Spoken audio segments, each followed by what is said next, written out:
जिन बेटों की कोई 30 साल का हो गया, 35 साल का हो गया, 42 साल का हो गया, विवाह नहीं हो रहा, लड़की 35-36 साल की हो गई, 40 वर्ष की हो गई, 27 साल की हो गई, विवाह नहीं हो रहा, बहुत चिंता में हो, बहुत टेंशन में हो, तो इसलिए आज भी नियम है कि काशी विश्वनाथ का नाम लेकर एक काजल की डिब्बी को लीजिए। अगर किसी को शनि लग गया हो, बहुत अड़चने आ रही है, कोई ना कोई परेशानी पे परेशानी आ रही है, एक काजल की डिब्बी लो, काजल की डिब्बी लो, काशी विश्वनाथ का नाम लो और 21 बार उतारो और उतार कर किसी पेड़ के नीचे तक खड्डा खोद कर उसको दबा दीजिए। आपका काम यूं सफलता की ओर बढ़ना चालू हो जाएगा। शनि की कुदृष्टि समाप्त, 7.5 ढैया समाप्त, परेशानी मांग में कंकु भरा जा रहा है, मांग में सिंदूर भरा जा रहा है, और वो सिंदूर नाक पर गिरता है, वो सिंदूर नासिका पर गिर गया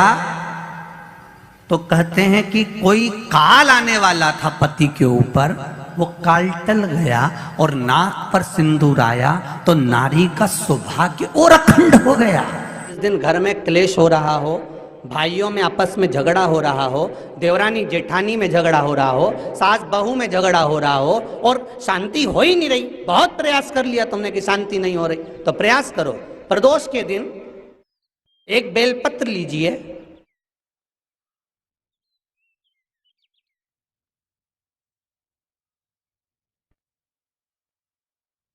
प्रदोष के दिन बेलपत्र लेकर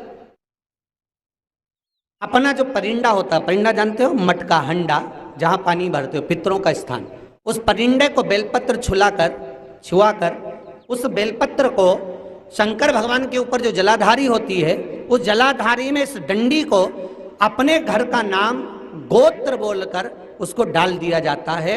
एक लोटे पानी में थोड़ा सा शहद मिलाकर उस जलाधारी में भगवान शंकर का भृंगेश्वर नाम लेकर चढ़ा दिया जाता है। शिव जी को चढ़ाया हुआ जल उस बेलपत्र को चढ़ाकर जाइए, कितना भी तेज झगड़ा हो रहा होगा, मात्र 10 मिनट के अंदर एकदम शांत हो जाता है, झगड़ा रह ही नहीं पाता। कितना भी झगड़ा हो रहा, मात्र 10 मिनट, 15 मिनट से ज्यादा नहीं टिक सकता। प्रदोष काल के समय पर वट वृक्ष के नीचे दिया लगाया जाता है, वट वृक्ष के नीचे लौंग का मात्र भोग रख दिया जाता है। लौंग मात्र, अगर वट वृक्ष के नीचे दिया लगाकर एक लौंग का जल या लौंग भगवान बटकेश्वर महादेव के नाम से भी अगर शिव को समर्पित करी है तो ये निश्चित है कि कर्जा कितना भी भारी होगा वो कर्जा चूकेगा जरूर, और कहीं ना कहीं से लक्ष्मी की व्यवस्था देवाधिदेव महादेव करेंगे। एक पत्र आया है, एक शिव भक्तन, शंकर की भक्तन, शिव की आराधना करने वाली एक सोना धोवन है। वो सोना धोवन जो जिसका नाम है सोना और धोबी का काम करती है, कपड़े धोने के लिए जाती है, वस्त्र आदि धोती है और भगवान शंकर का भजन करती है। नित्य प्रति का नियम उसका शिव मंदिर में जाना, शंकर की आराधना करना, शंकर को जल चढ़ाना, समर्पित कर कर शिव मंदिर में पोछा लगाना, झाड़ू लगाना, बुआरी लगाना और शिव मंदिर को सुगंधित पुष्पों से सजा देना। सोना धोवन का एक नियम था। पूरे परिवार में शिव चर्चा करती थी, भगवान की आराधना में डूबी रहती थी सोना धोवन। संतों ने कहा यदि ये आपकी बेटी, आप ब्राह्मण तो हैं, ब्राह्मण कुल में जन्म लिया है आपने, पर आपकी बेटी जो शिव का भक्त है, सोना धोवन जो शिव की आराधना करने वाली है, हमारे यहाँ कितना सुंदर कहा कि दासों के भी दास यदि हम बन जाए, हम दासों के भी अगर दास बन गए, हम भगवान शंकर की सेवा करने वाले की ही केवल सेवा कर लिए, कितनी प्रसन्नता होती है जब सुनते हैं कि केदारनाथ लोग जाते हैं, अमरनाथ लोग जाते हैं, श्रावण के महीने में लोग अमरनाथ की यात्रा करने जाते हैं, तो कई लोग कहते हैं कि गुरुदेव हम जब अमरनाथ की यात्रा कर कर आए तो हमने देखा कि वहाँ बहुत भंडारे चल रहे हैं, लंगर चल रहे हैं, लोग नए नए पकवान अमरनाथ आने वाले यात्रियों को खिला रहे हैं, खूब सुंदर व्यवस्थाएं दी जाती है। तो यहाँ तो शास्त्र कह रहा है कि शंकर के दरवाजे की चौखट पर भी यदि कोई सेवा कर रहा है, बुआरी काट रहा है, कोई शिव के मंदिर की आराधना कर रहा है, यदि हमने उसकी भी सेवा कर दी और वो निस्वार्थ भाव से सेवा कर रहा है और उसकी भी यदि हमने सेवा कर दी तो शंकर प्रसन्न हो जाते हैं। तो संत कह रहे हैं अगर आप ब्राह्मण की पत्नी से कहा कि अगर आपकी पुत्री ये ब्राह्मण कन्या सोना धोवन के यहाँ जाकर अगर सोना धोवन की थोड़ी सी सेवा कर ले,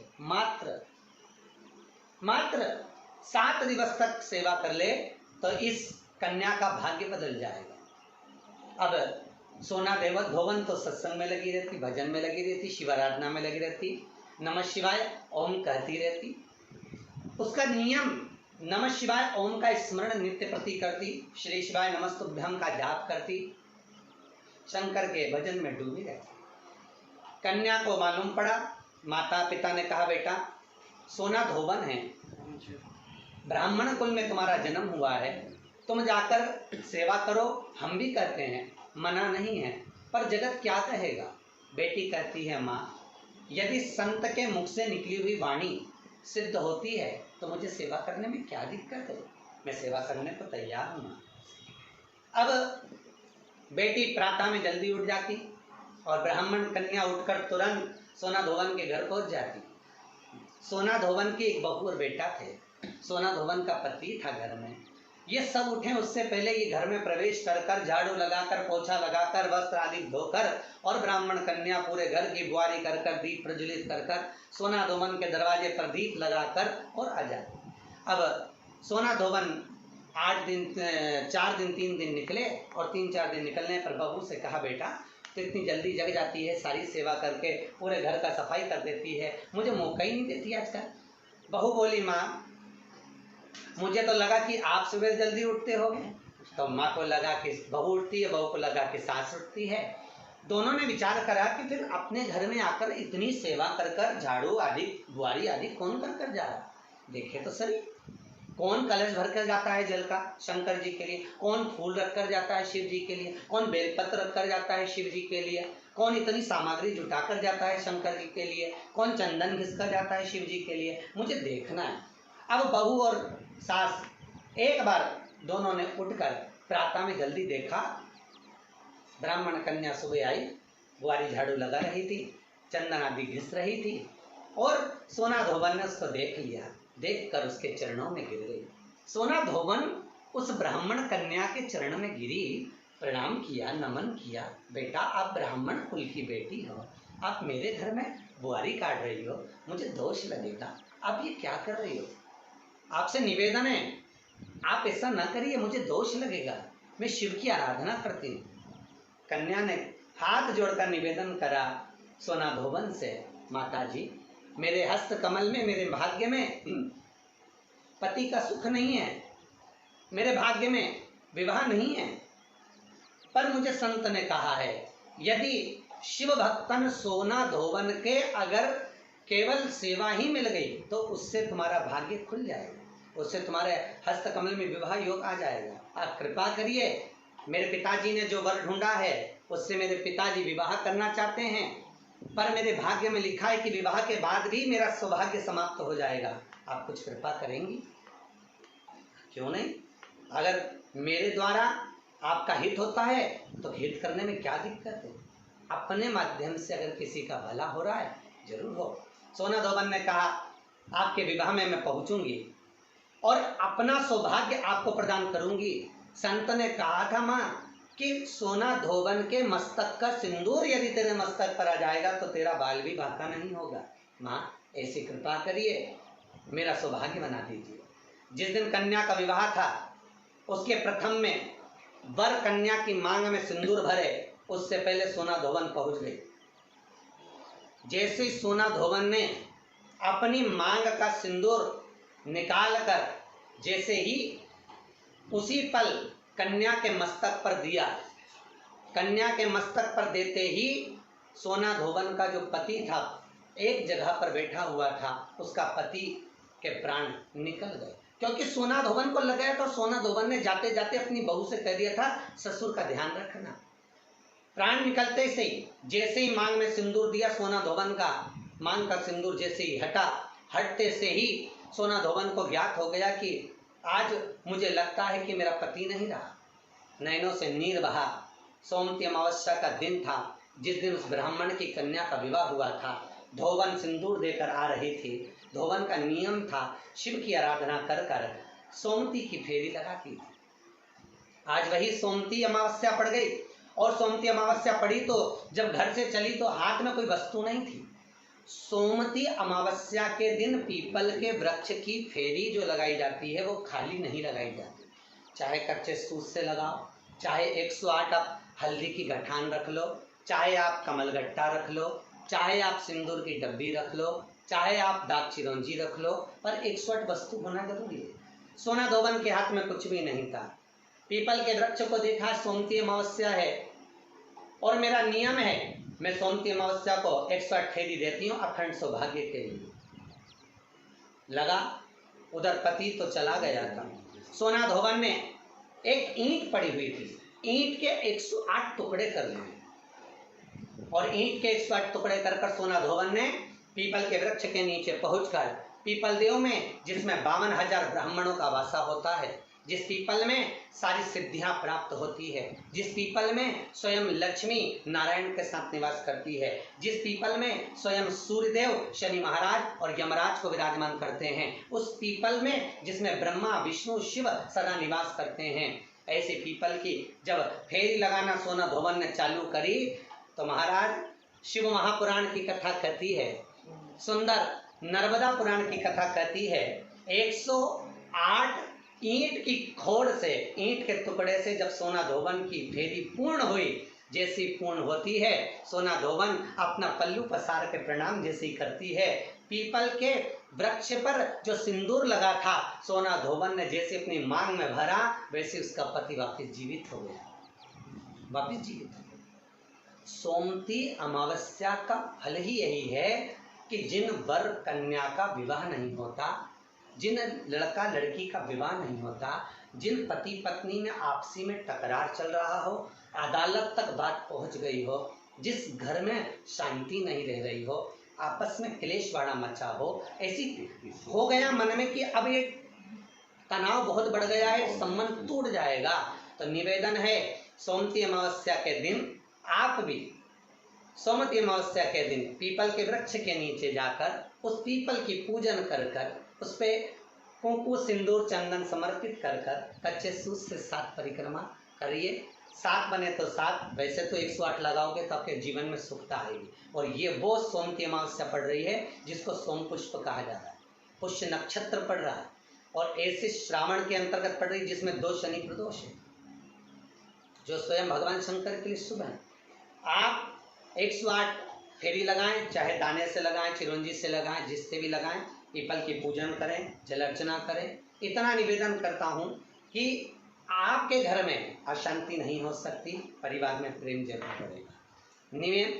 निवेदन है जिसके घर में क्लेश बहुत मचा हुआ है, या कोई पैसा खाकर चले गया, धन नहीं दे रहा, रुपया नहीं दे रहा, और बहुत मशक्कत कर लिए, हाथ जोड़ लिया, पांव पड़ लिया, रुपया नहीं दे रहा, तो काली तिल्ली को पानी में गला दीजिए, और पानी में गलाकर उसको सुबह पीस लीजिए। सोमती अमावस्या के दिन सुबह पीस लो, पीस कर एक कटोरी में उसमें पीला चंदन मिला लीजिए, उसको लेकर जाइए, 1 लोटे में दूध और जल लेकर जाइए, 5 बेलपत्र लेकर जाइए, शंकर के मंदिर में पहुंचिए, शंकर जी के शिवलिंग को, वो जो तिल आपने पीसी है उस तिल को आप मिक्सर में मत पीसना, हाथ में कूटी, हाथ से कूटिए या कोई बेलन से या कोई वस्तु से उसको पीसिए, और पीस कर उसका उत्तन तैयार करिए, उसमें चंदन मिलाकर शंकर के शिवलिंग को समर्पित करिए, शंकर के शिवलिंग को लगाइए।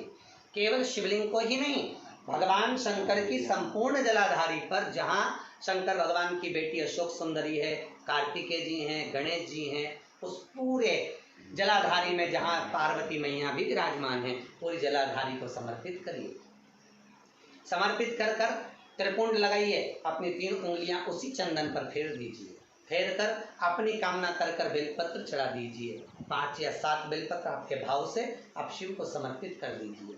समर्पित कर कर हाथ में कलश लेकर, दूध और जल मिला हुआ पात्र लेकर शंकर को समर्पित करिए, और बाबा भोलेनाथ से विनती करिए कि जिस व्यक्ति ने हमारा धन खाया है, जिस व्यक्ति ने पैसा रख लिया या कोई लेकर चले गया या कोई ऐसा काम हो गया कि वो धन आ ही नहीं रहा है, बहुत तकलीफ में है, तो बाबा से विनती करो।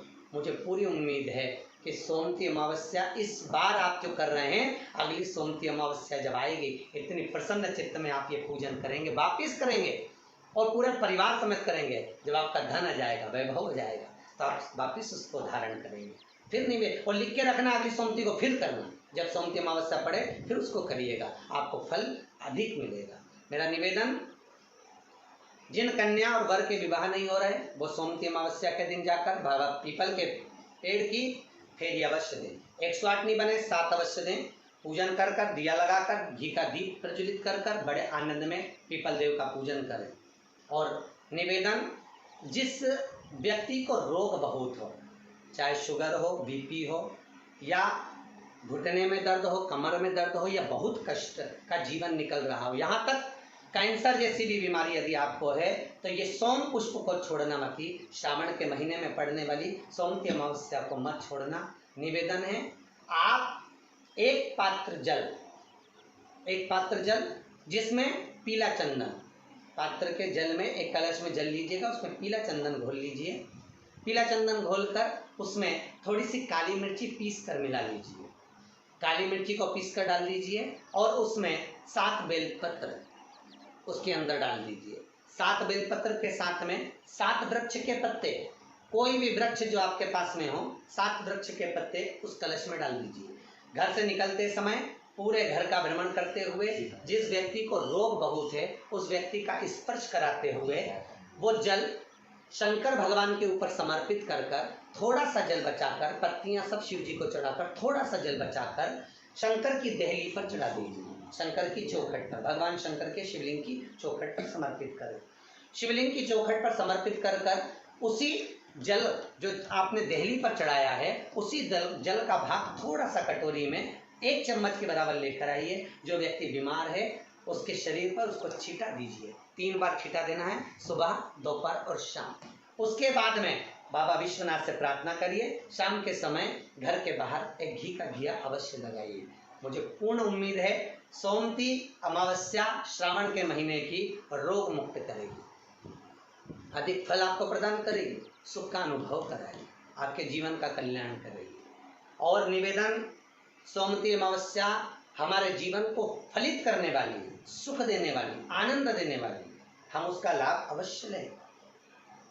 जो बच्चे पढ़ने में कमजोर है या कोई विद्या के लिए किसी एग्जाम में बैठ रहे हैं, गवर्नमेंट के एग्जाम में बैठ रहे हैं और बच्चे उस एग्जाम में पास नहीं हो पा रहे हैं या निकल नहीं पा रहे हैं, या कोई टीचिंग के लिए, बैंकिंग के लिए आप अप्लाई कर रहे हो, नहीं हो रहा है, निवेदन है, सोमती अमावस्या कल पड़ रही है, 2 स्वस्तिक आपको बनाना है। कितने स्वस्तिक बनाना है? 2 स्वस्तिक। एक स्वस्तिक कुंकू का पीपल के पेड़ पर बनाना है आपको।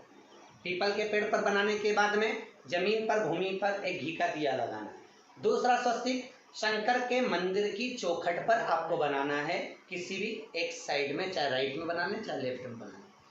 शंकर के मंदिर पर जो स्वस्तिक बनाओगे वो पहले पीपल के वृक्ष के बनाना है।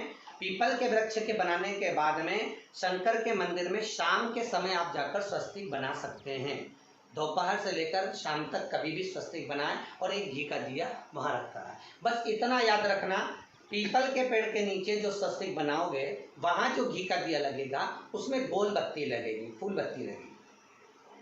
शिव मंदिर की चौखट पर जो दिया लगाओगे उसमें 2 बत्ती लगेगी, लंबी वाली, लंबी बत्ती 2 लगेगी घी की। वो बत्ती आपको शंकर के मंदिर पे दिया कहाँ रखना है? जहाँ स्वस्तिक बनाओगे उसी के ऊपर 2 बत्ती का दिया लगाओगे। उस समय पर दिए का जो बत्ती है उसका मुख अपनी ओर होना चाहिए और भगवान शंकर की चौखट पर प्रणाम कर कर, निवेदन कर कर, नमन कर कर आप आइए। आपके जीवन में सफलता प्राप्त होगी। आप जिस चीज़ की कोचिंग कर रहे हो, जिस चीज़ में उतरना चाहते हो, आपको वह फल प्राप्त होगा। सभी जितने भी श्रोता भाई बहन बड़े भाव से रविवार का इंतजार करते हैं और प्रयासरत रहते हैं कि शिव चर्चा में हम पहुँचे, शंकर की कुछ चर्चा करें, शंकर को पाने का एक लक्ष्य तत्व प्राप्त करें।